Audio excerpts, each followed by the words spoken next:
Thursday morning, 5:15, early start, detour to the Bombardier training center. I'm flying a Global 6000, and every 6 months we have to do a simulator training.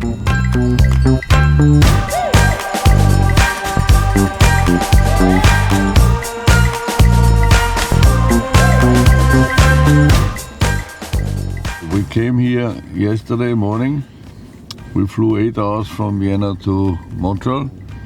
Then I went 3 hours later right on the simulator. And today is the exam. As a professional pilot, you have to do it to renew your license. They give us some problems we're gonna have in flight.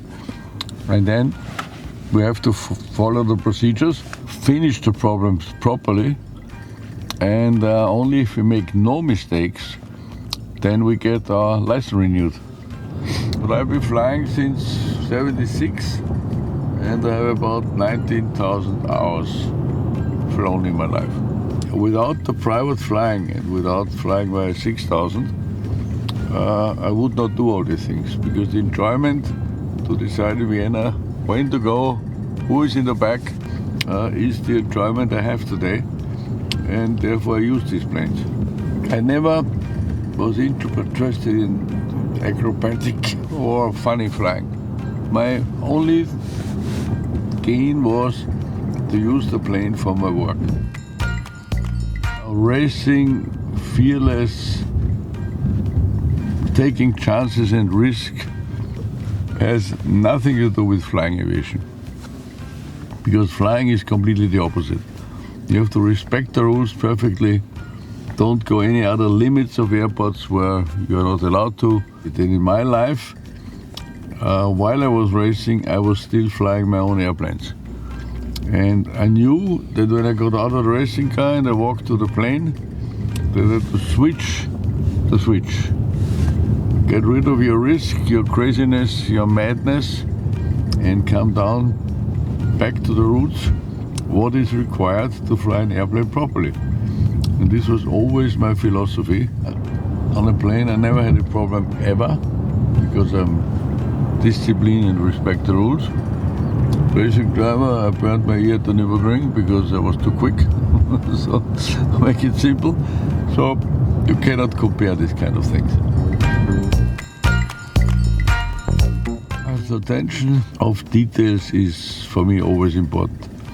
So when you run together with Toto, the Mercedes team, we are both watching details, because if not every detail is right, you're gonna fail. And that's the one thing not bolted on properly, the car will stop.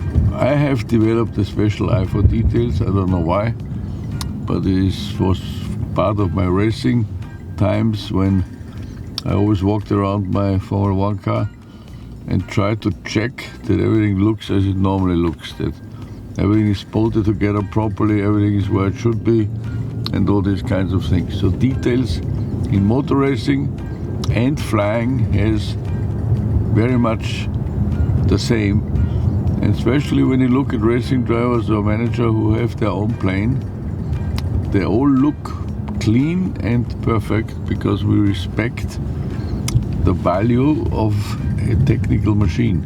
And the same is in a Formula 1 car. They have to be perfectly built, perform outstanding, and certainly be clean, that nothing can leak or come out of the bodywork or whatsoever. So it's a very similar world. The mechanics on a Formula 1 team, there are many, has to be like a football team, a perfect team of people, highly professionally working. Everybody has his area on the car where he has to work on. There has to be harmony, they have to work together. And if this group is not properly connected, one of them will do a mistake and then the car will fail. So in Formula 1 it's very important to have a big group of people, engineers, mechanics, who know what they're doing. They have to be a happy team. In the pilot side, it's simple. There are two pilots. So both fly the plane. So one is the captain, one is the co-pilot, or two captains fly, whatever the solution is. And they have to work together. None can fly without the other.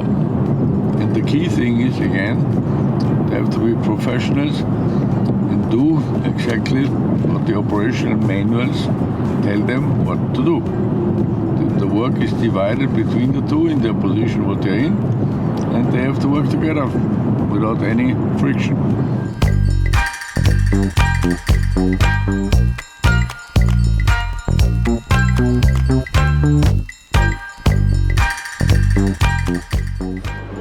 This is a simulator. Look at the down. It stays on its own legs. It can move. And when you fly this thing, it is like an airplane. Yeah, so when you taxi, you brake, it does this. When you fly, it does all the movements.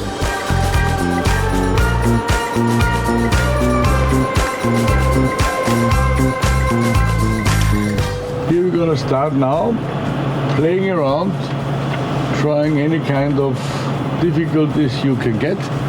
It takes 4 hours. We switch seats. One time I do it, the next time Niki is going to do it. And after 4 hours, we hope to pass the test.